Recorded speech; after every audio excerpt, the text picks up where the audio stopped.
Okay. Okay. So there were two comments during the break.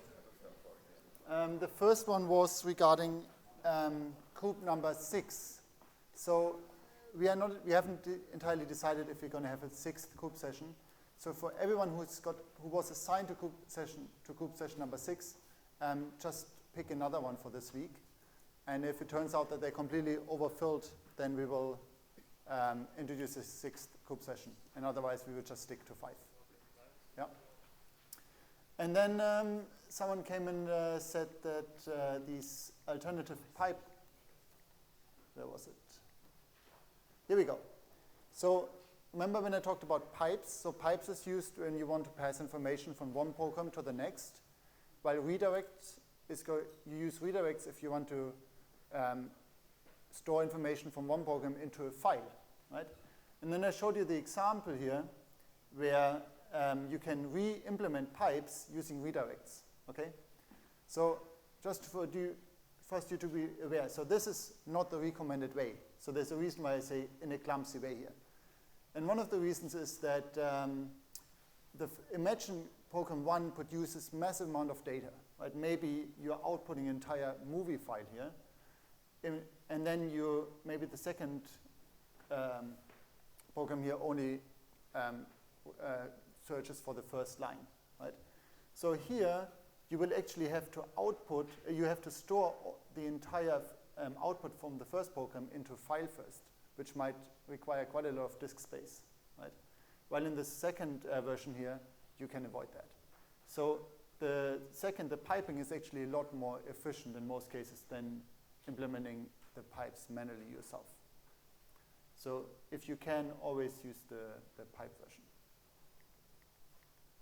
Okay, so these were the two comments. And then where did we stop? Okay, so here's an example of a command, of a shell script that we used. So here we have a program that takes in some command arguments, and then it also reads in some configuration file that is a standard input, right? So here this is a file name, and we just pass it as standard input to the pull side. And then we pipe the output to the T command, which will which will print the output to the screen, but it will also save it into a file. So if we have the command like this, it's not very flexible, so I will want to show you how we can start with such a simple line of code and make it more general and more useful. So first of all, here, in this command, it's not possible to change the command line options and the input and output files. Everything is just hard-coded. Also, the output file here, main output, is overwritten for everyone. So if I run this command again, we will lose the output of the previous command. And finally, it would be nice if we could change the inputs here. This is a file that specifies the configuration. It would be nice if we could edit that file for everyone. So how do we do that? So first of all, we want to make our parameters variables. So rather than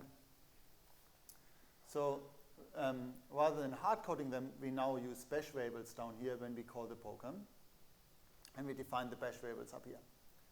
And so in addition, maybe we want to replace this one argument here by a command line argument. And so this is what this if statement does here. So here we check how many command line arguments we have. And if we have more than one command line argument, then we replace the default value of CMT by the one that the user passed into the command line. Okay? So now this script is already better. So now we can run it without any command line arguments, or if we want to change it, then we can run it with another command line argument.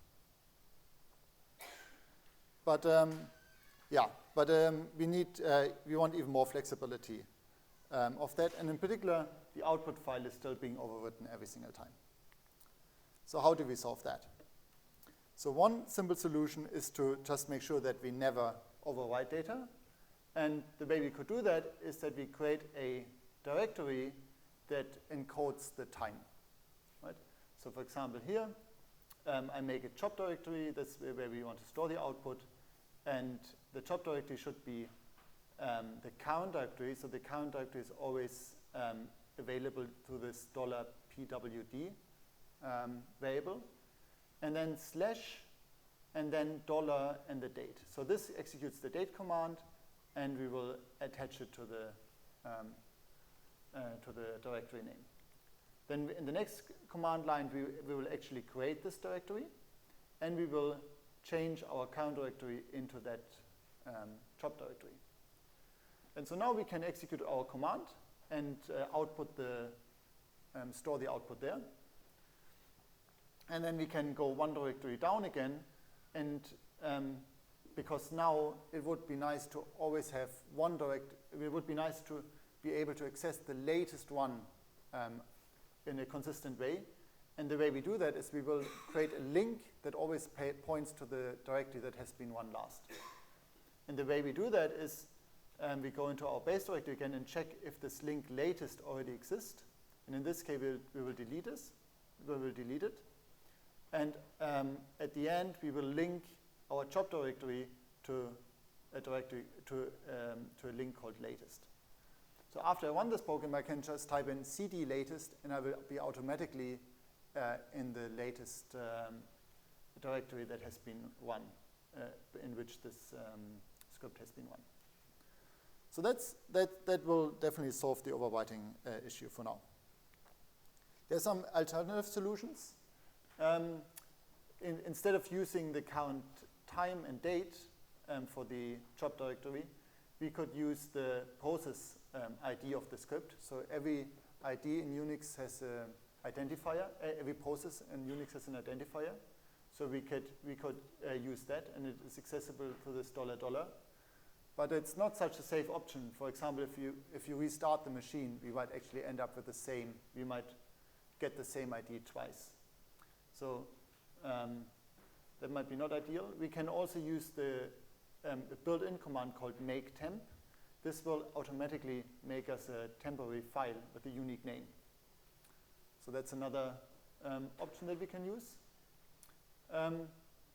Also, we can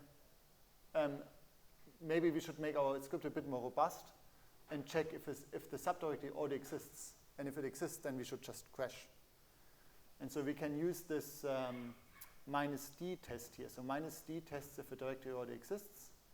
And if our job directory already exists, then we will just say, oh, okay, instead of overwriting, I'm just going to exit. Okay? And then we can continue.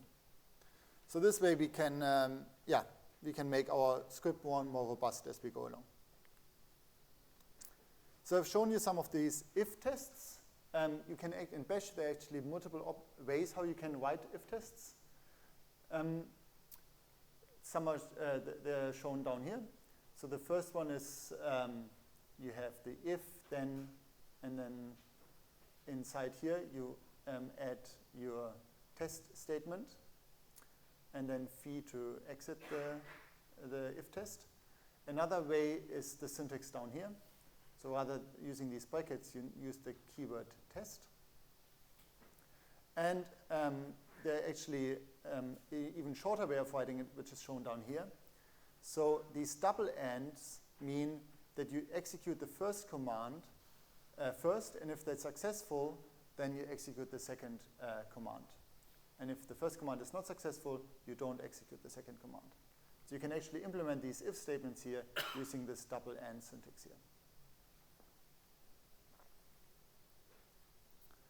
Okay, so these are if statements.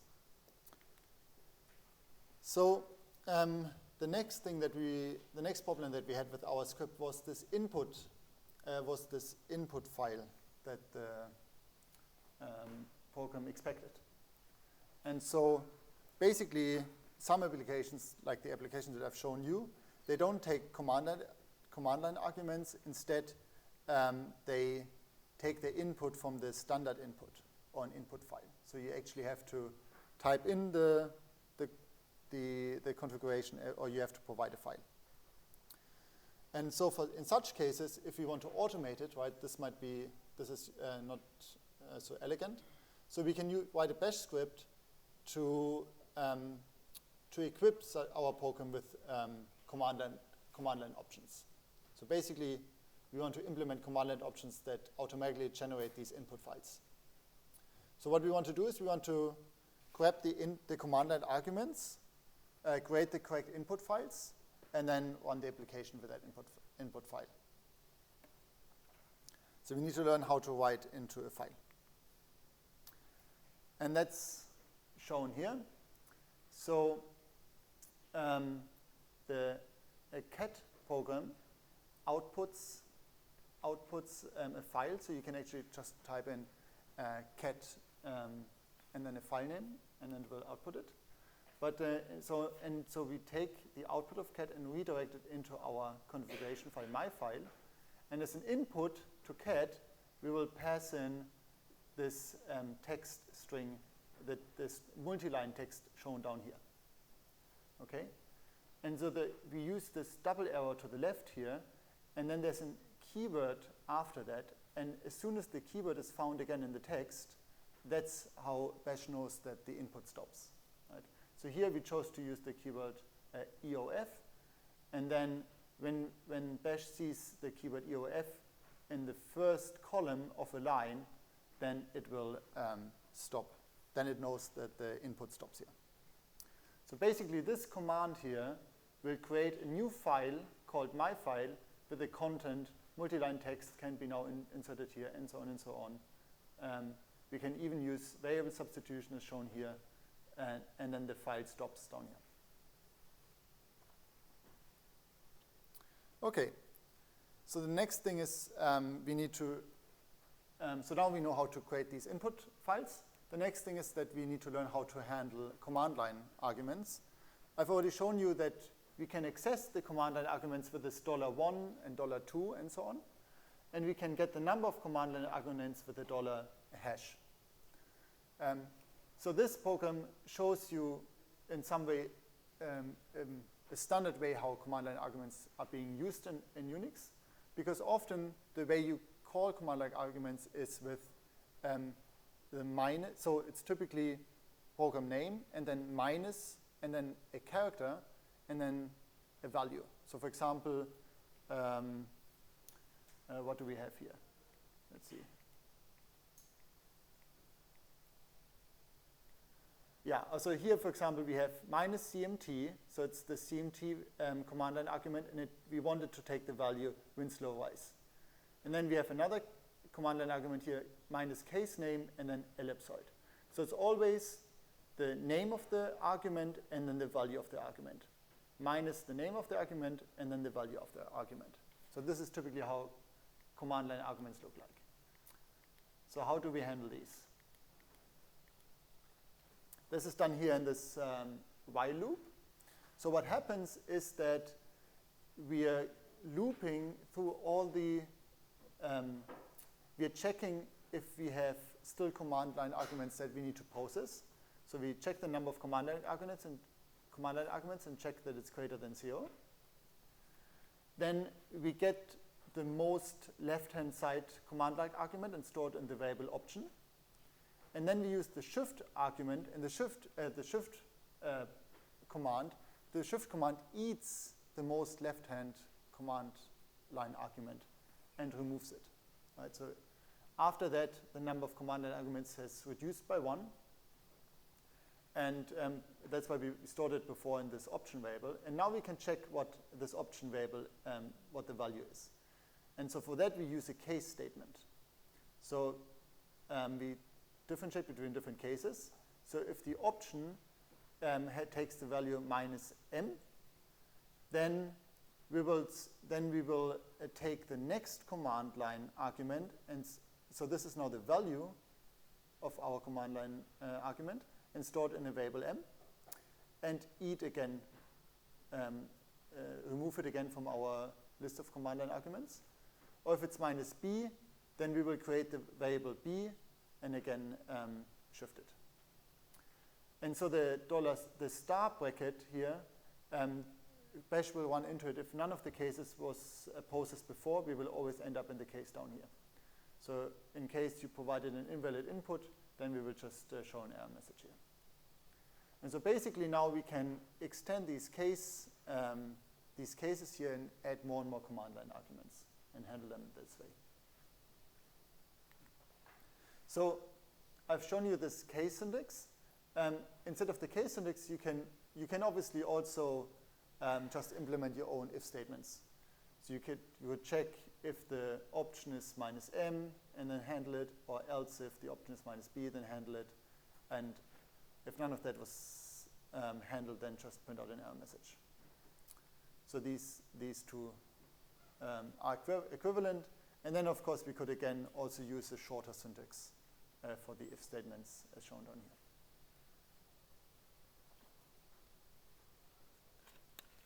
Okay.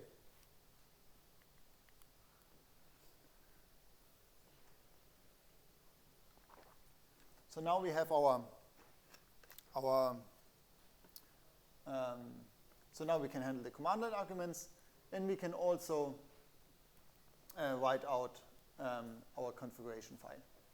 And so in the configuration file here, we could even use the the variables that we've introduced, right?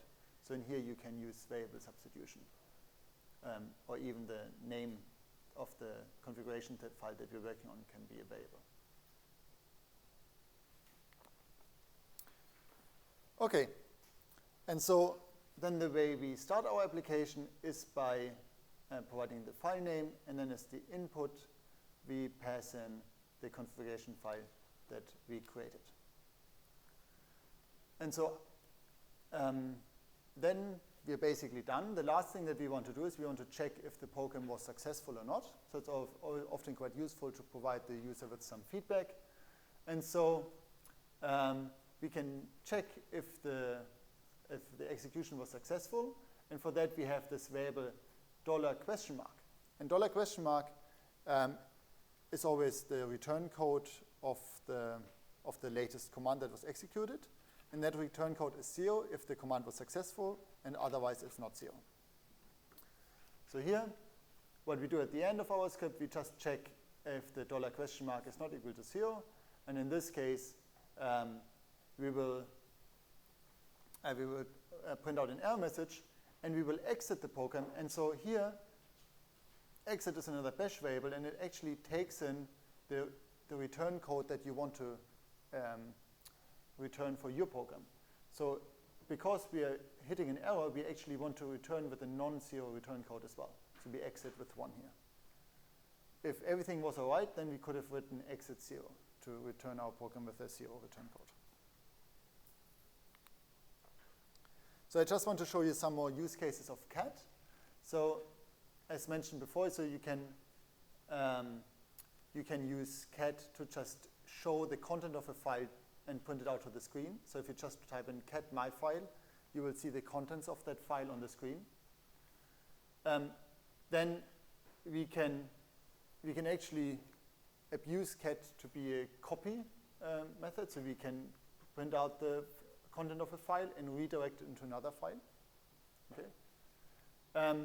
We can also use cat to append to another file. So if you use this double redirect, it will actually, so what would happen is we will print out the content of the file and append it to your file. So the double redirection brackets here means we don't want to write to a file, we actually append to a file.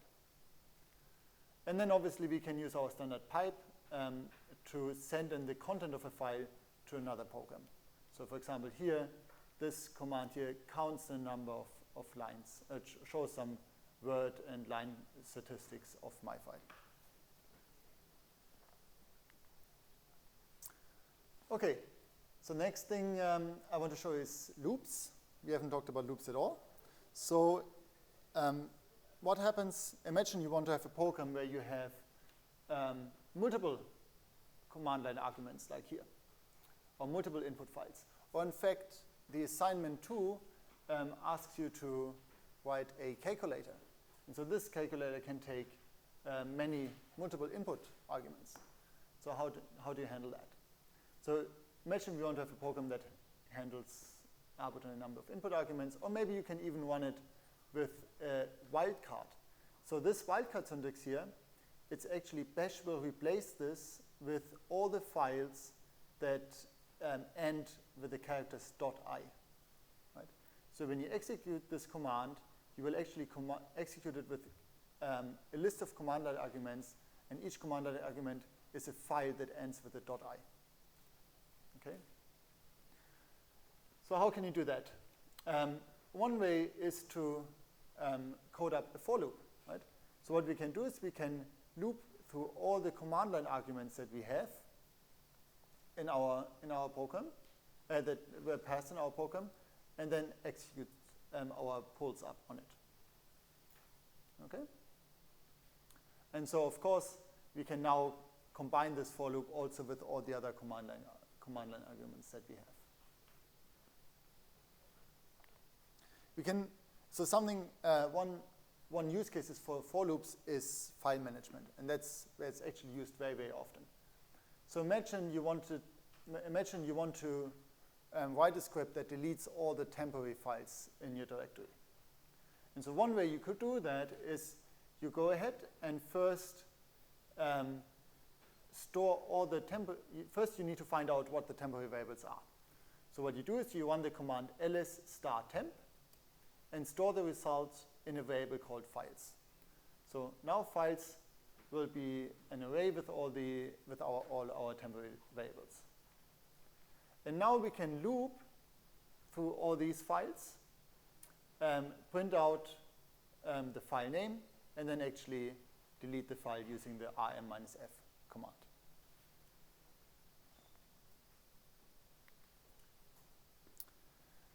So the next thing, maybe we even want to, often it's quite useful to also have a counter in here so that we count how many files we have deleted, for example. So how do we do that? So for that, we introduce a new variable, an integer variable called counter here. So remember the notation declare creates a integer tells bash that we are creating a variable with a certain type. And so in this case, we want to use the -i type, which stands for integer, and the name of the variable should be counter. So after that, we have an integer variable called counter, and we can set its value to 0. And so with these variables, we can actually perform arithmetic operations. And so the syntax for that is you need to put them in double round brackets. So for example, if you want to increment counter, you use double brackets counter plus plus. And so after that, counter will be 1. So you can print out the value of counter. So now if you want to have a loop with a counter, what do we do? We declare again an integer, we set the default value. And then in our loop, we can use this variable n. So for example, we can write command line argument number $n is, and then the value of the command line argument, and then we just increment our counter. Okay, so that's how you do counters and loops. Just another remark: if you prefer coding up loops in a more C style, here's another syntax how you can declare loops. And so, yeah, it's just another syntax for the same thing. Okay, so here's another real-world example. Imagine we want to create a script that takes a bunch of files and then packs it into one big file. But this script, we want the script to be self-inflatable. So if we execute the output file, the output file should be a valid bash file, and if we execute it, it should actually unpack itself automatically, right? So how can we do that? So here's an example how we could call it. So we call it bundle, our script, and it takes in all the files that we want to bundle up. And this script should prints out the results to the standard output, to the screen, but we're just going to redirect it into a file. So we will pack it into this file, one file. And then after that, we want to be able to just type in bash one file, and it should then unpack itself. So we have all the ingredients now to code up such a script, and the solution is shown down here. So basically what we do is we loop through all the command line arguments that we have. So these are all the files that we want to pack. And then, so now everything we output here needs to be a valid bash command, right? So basically now the first line, we print something to screen, and this, whatever we print to screen needs to be a valid bash command. So we print to screen echo unpacking file number unpacking file and then the name of the file, okay? So that's a valid bash command. And then the next line is this cat command, then the name of the file, and then we use our multi-line syntax here. Then we actually output the content of the file using cat and then the file name. And at the end, we write down our end of file indicator again. So let's see what this command actually does. So imagine we have two files. The first one with this content up here, hello world, no sign computations today. And then the second file contains a bunch of numbers. And so now we run our program bundle file 1 by 2. And so what we will get is, so we will run this loop here for both these files. And so what we first get is we get the echo command. So we will unpack file number 1. And then we will get the cat command that writes something to file 1. And with the content here in the multi-line text is the content of the first file. And the same thing then happens for the second file. Okay? So this works in almost all cases. Can someone think of a case where this will break?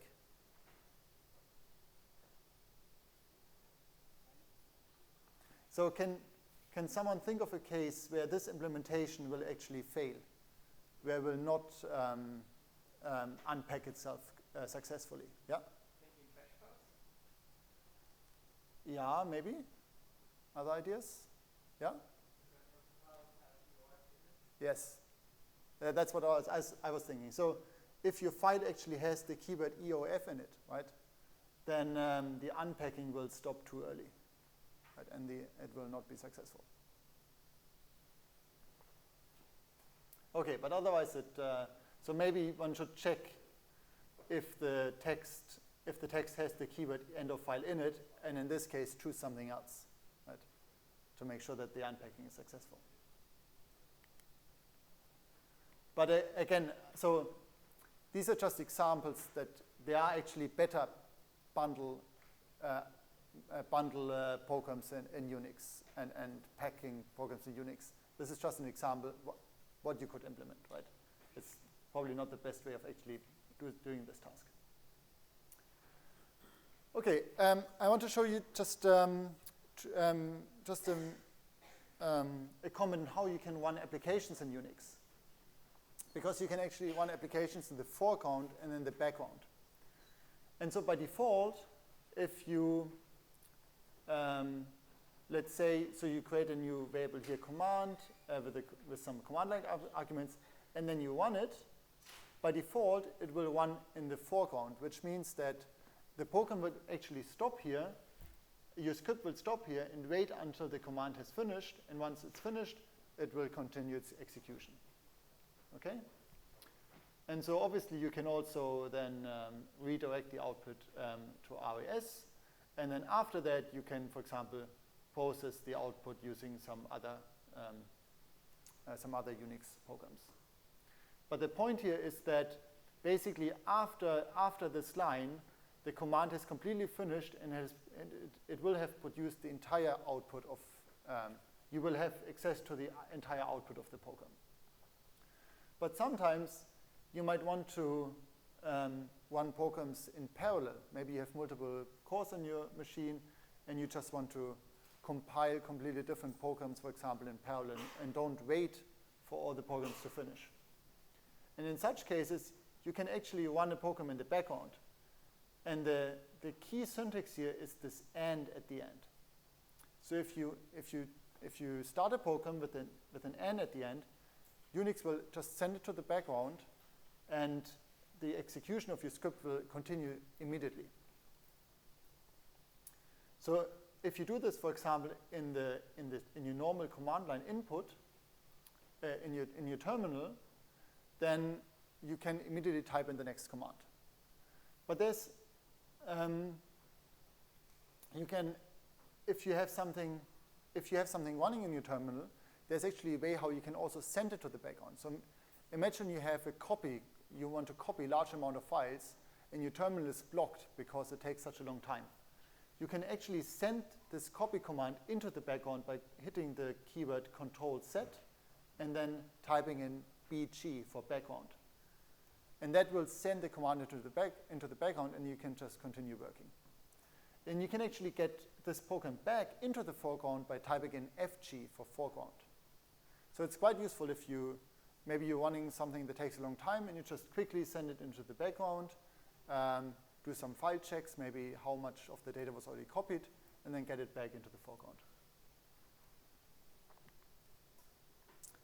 Okay, so let's talk about functions. So Bash also allows you to implement functions, and the syntax is shown here.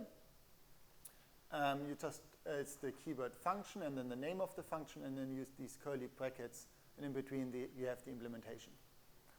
And the command, so these functions can also take in function arguments, and they basically work the same way as command line arguments for your main script. Okay, so you can check check how many you can, for example, here execute the argument that is passed in to this function system. So basically, what this function does is it takes in an argument, it takes in a bunch of arguments, it executes it as a bash command, and it checks if the output was successful, and if not, then it prints out an error message. And so here's a way how you can implement it. So you can call system, and then this is the command that you want to have executed. So here, system PDF LaTeX with the document name, and system bibtech. And so this system now will actually call PDF LaTeX name, and in case it crashes, then it will just print out an error message, and otherwise we will continue. And so what happens if you actually want to return something from that function? In that function, you can just create a new variable because all functions in Bash are global. So as soon as you have a new variable, you can also access it later on down here.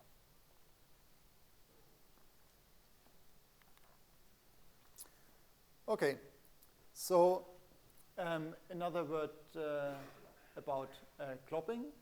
So globbing is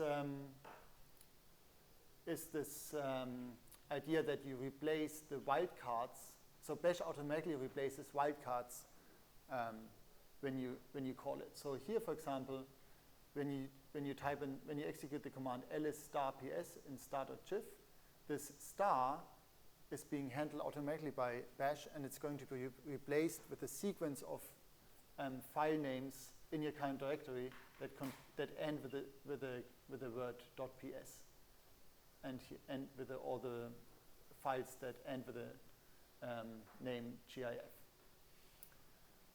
And this works for almost basically for all programs, right? You can always just call your program with multiple command line arguments by using this star syntax here.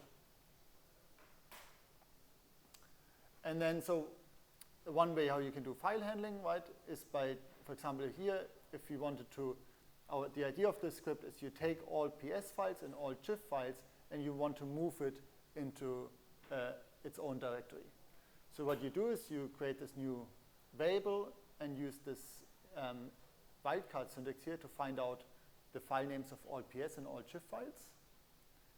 Then we use the gzip command to zip them up into one file. And we will loop through all the files and move them into its own directory so that they're gone. So that's a very simple way to just loop over files of a certain name. You can also check if files are of a certain type. So you've seen some of this before. So in if statements, we can have these tests. And depending on the flags that you have up here, you can check if a file is of a type directory, or if it's of a type link, or if it's just a normal file. So if you use -f and then a file name, this test will be successful if the file name in the variable myFile is a plain text file. Okay? And obviously you can also use the different if notation. If you use the -d is successful if the file here is a directory.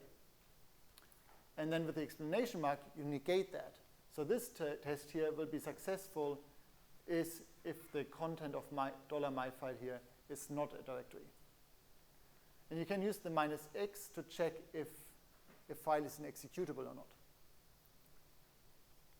And finally, you can use -z to check if a file is empty or not. So with files, Unix provides you with a bunch of commands to operate on these files. The most important ones is to rename files, to copy files, and to remove files. So renaming files is done by just typing in move, and then the old file name, and then the new file name. And you can use the -f to force a renaming in case it already exists, in case the new name already exists. You can also move entire directories with the move command. You can use the cp command to copy files, and the cp-r command to copy entire directories. And you can use the rm command to delete files, or if you want to delete the entire directory, including all its subdirectories, you can use the rm-r. And just a comment here for all the for a Git environment. So if you execute these commands here in a Git repository, just deleting a file does not mean that it disappears in your Git repository, right? It will still be part of your Git repository. But imagine maybe you have a Git repository and you have a file that you really don't want to have. In this case, Git actually provides you with equivalents of all these commands that act on the repository itself. So you can type in git rm file name, and that will actually delete that file from the repository. So you can type in git rm test.txt and then git commit, and that commit will then delete that file from the repository. So some directory management, we can make new directories using the makedir command. We can also use the -m flag to make directories with certain rights. So Unix has certain ownerships, and we can change these ownerships and the permissions using this -m flag. We can use the cd flag to move into a new directory, and we can also make the -p flag is quite useful if you want to create a directory with many subdirectories at the same time. So here maybe only bash existed, and we want to make bash/projects/test1 in one go, rather than having to create one directory after the other. Okay, so the last thing that I want to show you is a very useful command called find. And so find is used to find files in a directory tree, and or even execute a command on all the files that is found. So one of the most basic way how you can use find is you call find, and then the directory path in which you're looking for the files. So maybe in this directory here. And then use the -name argument to specify which type of files you're looking for. So here we're looking in the directory scripting/source, and we're looking for files that start with the name oscillator and then something afterwards. And then we just want to print out all the files, these files. We can even have multiple tests. So here we want to find files in our home directory, and we can connect two tests, so with a -o. So here we're looking for start.ps files, so files that end with ps, or files that end with .eps. So now both these types of files will be found, and again they will be just printed out to standard output. Instead of just printing them out as standard output, we can even execute a command on every file that we find. And that's done with the exec option here. So the general syntax is we call find, then the name of the directory in which we're looking for the files, then -name, and then a specifier for the types of files that we're looking for, and then -exec, and then in here we can type in a command. And the dollar here is a placeholder for the file name. And then -print just prints it out to screen as well. So here's an example. So let's say I want to find all the files in my home directory that are larger than 2,000 blocks per 512 bytes, so roughly that are larger than 1 megabyte. And I want to just list them for a start and their size. So the way I do that is I type in find home -name star, so I actually don't care about the name. -type f means they're supposed to be files, so I'm only looking for files, not directories. And I'm looking for files that have more than 2,000 blocks. So for that I use -size plus 2,000, so everything that is larger than 2,000 blocks. And on all these files, I execute the command ls -s, and then the name of the file. So this will show me the size of the file and the name of the file for each match of this find command. And so then I can look through the files, and once I'm confident that I don't need any of these, I can actually delete them. So I take the same command here, but now I not only call the ls command, I add another exec and call the im-f command with the file name. And that now will delete that file. Yeah?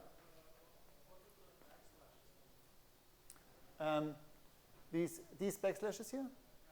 Okay, so it's a syntax to indicate that the command is finished here.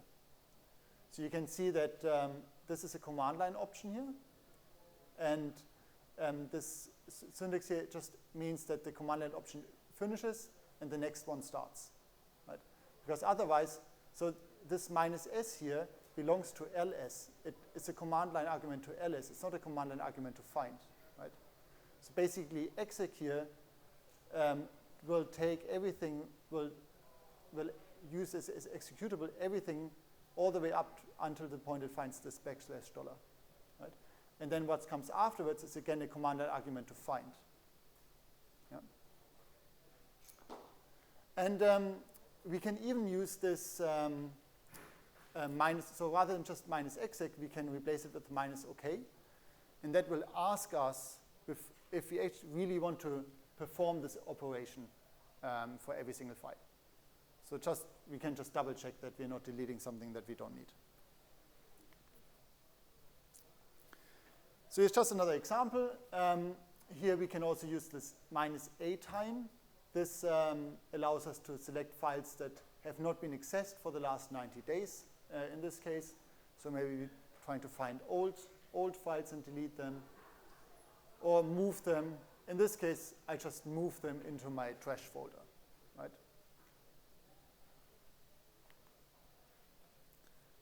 Another really useful command is tar and gzip. So tar is a command that takes in multiple files or even entire directories and zips it into one file. And the way you use it is you call tar minus cvf and then the file name of the archive, and then you provide a list of files that you want to pack together. And the command line arguments is C stands for pack, V means verbose, so it just should print out the list that it's packing, and F means pack into a file, rather just a standard out. And then we can unpack it again with the tar minus xvf and then myfiles.tar, and that will expand it again. So these are really useful if you want to send an entire solution directory per email, for example. But so this is actually just attaching it together. There's no compression going on in tar. If you actually want to compress the results, you can use the gzip command to make the results smaller. Okay, that's the last slide. I just want to show you how these can be combined, these two. So here I want to pack all PostScript figures. So what I do is I call tar minus cvf ps.tar, and then inside I call in the find method that selects all the PostScript files. And just print it out to stand it out. So this command here will pack together all the PostScript files and store it in the ps.tar, and then I can zip it together and send it per emails. And the last one is, it's just a bit more extended, but it's basically the same idea. Okay, that was it for today. Thanks.